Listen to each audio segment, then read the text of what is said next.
Hello everyone, আমি সুজয়া। আমার একটি নতুন ব্লগে আপনাদের অনেক স্বাগত। যেদিনের ব্লগটি শেয়ার করছি দিনটি ছিল ভাইফোঁটার দিন। এবছর ভাইফোঁটা সবারই কোনো না কোনো কারণে বাধা পড়েছে। তা দিনটি কি এভাবে নষ্ট করা যায় বলুন তো? তাই পরিবারের সকলে মিলে বেরিয়ে পড়েছি।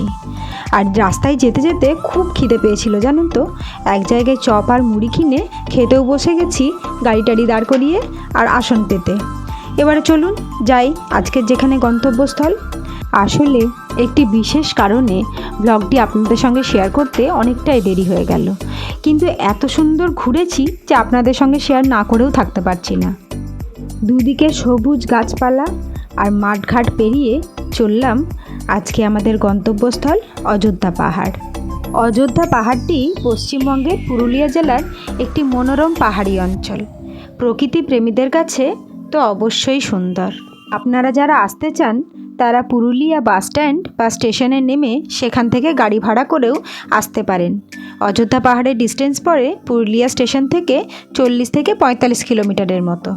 আমরা এখন প্রায় অযোধ্যা পাহাড়ের কাছাকাছি চলে এসেছি। ওই যে দূরে দেখতে পাচ্ছেন ছোট ছোট পাহাড়ের রেঞ্জগুলি দেখা যাচ্ছে। আমরা এসেছি 3টি গাড়িতে করে, প্রায় 20 জন সদস্য। আর রাস্তাটা এত সুন্দর যে পুরো রাস্তাটাই মনে হচ্ছে আপনাদের সঙ্গে শেয়ার করে ফেলি। শীতকালে ঘোরাঘুরি হোক বা পিকনিক, অযোধ্যা পাহাড় এখন একটি জনপ্রিয় জায়গা হয়ে উঠেছে। শীতকালটাতে প্রচুর ভিড় হয়। আপনারা যারা ভাবছেন এই মনোরম পরিবেশে এসে দুদিন কাটাবেন, তার জন্য এখানে ভালো ভালো অনেক রিসর্টও রয়েছে আর হোটেলে রয়েছে। কিছু হোটেল আর রিসর্টের লিংক ডেসক্রিপশন বক্সে আমি দিয়ে দেবো। এখন পাহাড়ের ওপরে উঠতে চলেছি, আর আপনারা দেখতেই পাচ্ছেন পাশে কত বড় বড় হোর্ডিং রয়েছে রিসর্টের। শহর ছেড়ে যখন বেরিয়ে আসছিলাম তখন মনে মনে ভাবছিলাম এই সময়টা বোধহয় একটু ফাঁকা পাবো। তবে রাস্তায় আস্তে আস্তে দেখি আমাদের আগে পিছে প্রচুর গাড়ি আসছে। আর রাস্তায় যেতে যেতে হঠাৎই চোখে পড়লো কয়েকটা গাড়ি দাঁড়িয়ে রয়েছে। তা ভাবলাম হয়তো এখান থেকে সাইড সিনটা দেখতে সুন্দর, আর সেই ভেবেই গাড়ি দাঁড় করিয়ে আমরাও নেমে পড়লাম। আর নেমেই সাইড সিনটা দেখে চক্ষু তো পুরো ছানা বড়া। এত সুন্দর লাগছিল, আমাদের মধ্যে থেকে তো একজন বলেই ফেললো যে এটা গরিবের দার্জিলিং। আর সত্যি নিচের আঁকাবাঁকা রাস্তা আর দূরে পাহাড়ের রেঞ্জগুলো দেখে বড়ই সুন্দর লাগছিল। তবে আজকে রোদটা একটু বেশি। পাহাড়ের একদম উপরে পৌঁছে গেছি, আর এখানে একটি ম্যাপ লাগানো রয়েছে। সেই ম্যাপ দেখেই এখন প্রথমে চললাম মার্বেল লেক। এটি একটি পরিত্যক্ত মার্বেলের খনি। এখানে এখন জল জমে লেকে পরিণত হয়েছে। আর ওই দেখুন নিচে প্রচুর মানুষ নেমেছে। আর ওদিকে রয়েছে কার পার্কিংয়ের জায়গা, সেখানে পার্কিং করে আপনিও নিচে নামতে পারেন। তবে আমরা নামিনি। আর এখানে এসে জিশানের খুব জোর খিদে পেয়ে গেছে বলে ও এখন কলা খেয়ে নিচ্ছে। চলুন চারিপাশের সৌন্দর্যটা আপনাদের সঙ্গে উপভোগ করি। জায়গার সৌন্দর্যটা উপভোগ করতে করতে ফটো সেশনও কমপ্লিট করে নিলাম। আর এদিকে জিশান সমানে দোকানগুলোর কাছে দাঁড়িয়ে রয়েছে, শুধু জিনিস দেখছে আর বলছে কোনটা কিনবে আর কোনটা কিনবে না। মার্বেল লেকে বেশিক্ষণ দাঁড়াতে পারলাম না, প্রচণ্ড রোদ লাগছিল। তাই সেখান থেকে বেরিয়ে এখন চলে এসেছি বামনি ফলস দেখব বলে। ওপরে শুনলাম কয়েকশো সিঁড়ি নেমে নাকি মেন ফলসটা দেখতে পাওয়া যাবে। তা কয়েকটা সিঁড়ি নেমেই প্রথমে এই ছোট্ট ঝর্ণাধারাটি পেলাম। এখানে একটু দাঁড়িয়ে আর চারিপাশে সৌন্দর্যটা দেখে নিয়ে আবার সিঁড়িতে নামা শুরু করলাম। নামতে তো খুব একটা কষ্ট হয়নি, তবে উঠতে বোধহয় বেশ কষ্ট পেতে হবে। চলে এসেছি একদম ফলসের কাছে। ওই দেখুন এখান থেকে দেখা যাচ্ছে। আর এখানে একটি সুন্দর গাছের ডাল বেশ দোলনার আকার নিয়েছে। আর সেখানেই জিশান, আমি, জিশানের বাবা সবাই একবার করে বসে নিয়েছি। আর এখন তো প্রায় সবারই পায়ে ব্যথা, তবুও মা মাসিরা এতটা সিঁড়ি ভেঙে নিচে নেমে আসতে কিন্তু ছাড়েনি। এই বামনি ফলসটি পুরো অযোধ্যা পাহাড়ের হৃৎপিণ্ড বলতে পারেন। প্রায় 100 ফুট ওপর থেকে লাফিয়ে পড়ছে ঝর্ণাটি। আর ঝর্ণাটি ঘিরে রয়েছে প্রচুর বড় বড় পাথর। আর পাথরগুলো প্রচণ্ড স্লিপ হয়ে গেছে, তবুও সেই স্লিপ পাথর কাটিয়ে আমরা পুরো ঝর্ণার কাছে পৌঁছে গেছি একদম। আর সেই স্লিপি পাথরগুলো পেরিয়ে আমি পুরো ঝর্ণার কাছে পৌঁছে গেছিলাম। আর আমি তো পৌঁছেইছি, জিসানকেও নিয়ে নেমেছি, আর সেখান থেকে হাতছানি দিয়ে ওপরে বোনদেরকেও ডাকছি।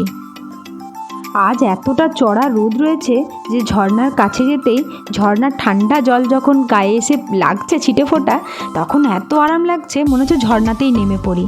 আর ওদিকে দেখি ঝর্ণার জলে কয়েকজন স্নানও করছে।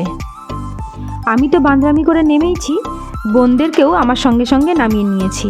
আর সেখানে নেমে আমরা বেশ ভালো ভালো কয়েকটা ফটো তুলে নিয়েছি। আর ফটো তোলার শেষে যখন ওখান থেকে ওপরে উঠছিলাম, পাথরে স্লিপ কেটে তো আমার এক ভাই প্রায় পড়েই গেছিল। ভাগ্যিস তার হাতটা প্রণব ধরেছিল। যাক, মা মাসিদের কাছে কম সম বকা খেয়েই এখান থেকে বেরিয়ে পড়লাম। চলুন, এবার একটু একটু খিদেও পাচ্ছে, বাইরে গিয়ে দেখি কি খাবার পাওয়া যায়। আর বাইরে আসতেই দেখি এখানে নানা ধরনের খেলনার দোকানও রয়েছে, সঙ্গে কিছু খাবারের দোকানও রয়েছে, তবে ওই কেক বিস্কিট এরকম। আর রয়েছে জুস, ডাব, আখের রস, ফল, শশা এসবের দোকানও রয়েছে। আমরা কয়েকটা ফল টল খেয়েই কাটিয়ে দিলাম। চলুন, এরপরে আরও একটা ফলস যাব। এখন যে ফলসটিতে নামছি, এই ফলসটির নাম দুর্গা ফলস। এর রাস্তাটি কিন্তু খুব ডেঞ্জারাস, সিঁড়ি তো করা নেই, পুরো পাথুরে রাস্তা, তাই মা মাসিরা নামতে পারেনি। আমরা ভাই বোনেরা কিন্তু ছাড়িনি। আর এখানে পাথরগুলো কিন্তু বেশ স্লিপি হলে তো কি হয়েছে, আমরা আবার ছাড়বো নাকি। আকাশে চড়া রোদ, আর তাই ঠান্ডা জলে পা ডুবিয়ে বেশ কিছুক্ষণ আরাম নিয়ে নিলাম। আপনারা যারা ভাবছেন এই ঝর্ণার জলে নেমে বেশ আনন্দ উপভোগ করব, তারা অবশ্য নিতেই পারেন। অনেকেই এখানে জামা কাপড় নিয়ে আসছে আর স্নানও করছে। এই পাথরগুলো এত স্লিপ যে আমিও কয়েকবার পড়তে পড়তে বেঁচেছি। এক একটা জায়গা ঘুরছি আর মনে হচ্ছে খিদে পেয়ে যাচ্ছে। তা ভারী খাবার তো সেভাবে পেটে কিছু পড়েনি, তাই বাইরে যা জুস টুস পাওয়া যাচ্ছে সেসব খেয়েই কাটিয়ে দিচ্ছি। আর এদিকে জিসান একটা খেলনার দোকান পেয়ে গেছে, সেখানে বাবুই পাখির বাসা দেখছে, আর সেখান থেকেই এই সুন্দর খেলনাটি কিনে নিয়েছে জিসান। চলুন, এখান থেকে বেরিয়ে এরপর আমরা যাব সুন্দর রাস্তা ধরে ড্যাম্পের ধারে। আর সারা রাস্তা জুড়ে জিসান খেলনাটি বাজিয়ে বাজিয়ে গেছে, তবে শব্দটি শুনতে কিন্তু বড়ই মিষ্টি লাগছিল।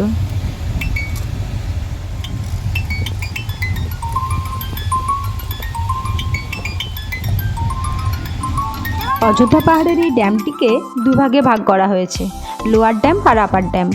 আর আমরা এখন পৌঁছে গেছি লোয়ার ড্যাম্পের কাছে। এখান থেকে নেমে চারিপাশে সৌন্দর্যটা দেখে নিই। চলুন, লোয়ার ড্যাম্পের ভেতর দিকে যাওয়ার একটি গেটও রয়েছে, তবে এখন কোনো কারণবশত হয়তো সেটা বন্ধ রয়েছে, তাই আমরা ভেতর দিকে যেতে পারলাম না। এখান থেকেই চারিপাশটা দেখলাম, বেশ সুন্দর কিন্তু।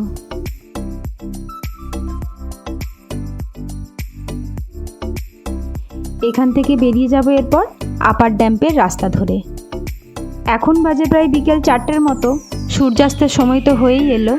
আর ড্যাম্পের চারিপাশটা এত সুন্দর লাগছে, এক পাশ পুরো পাহাড়ে ঘেরা সবুজ আর অন্য পাশে জল।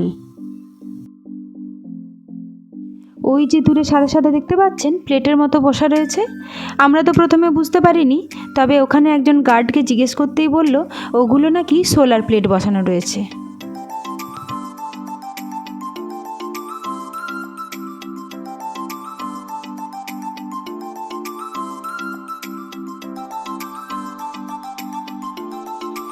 আপার ড্যাম্পের এই রাস্তাটি থেকে কিন্তু সূর্যাস্ত দেখার জন্য একটি বড়ই সুন্দর জায়গা। পাহাড়ের কোলে যখন সূর্যাস্ত হয়, দেখতে বড়ই সুন্দর লাগে। ড্যাম্পের ধারে বেশ কিছুক্ষণ বসে রইলাম, আর বসে থাকতে থাকতেই দেখলাম একজন ঝালমুড়িওয়ালা ঝালমুড়ি বিক্রি করছে। আর জিসান সেটা দেখেই বায়না ধরলো ঝালমুড়ি খাবে। সারাদিন তো সেভাবে ভারী খাবার কিছু পেটে পড়েনি, আর আমরাও সবাই একটু করে ঝালমুড়ি খেয়ে নিয়েছি। কিছু তো পেটে দিতে হবে, বলুন।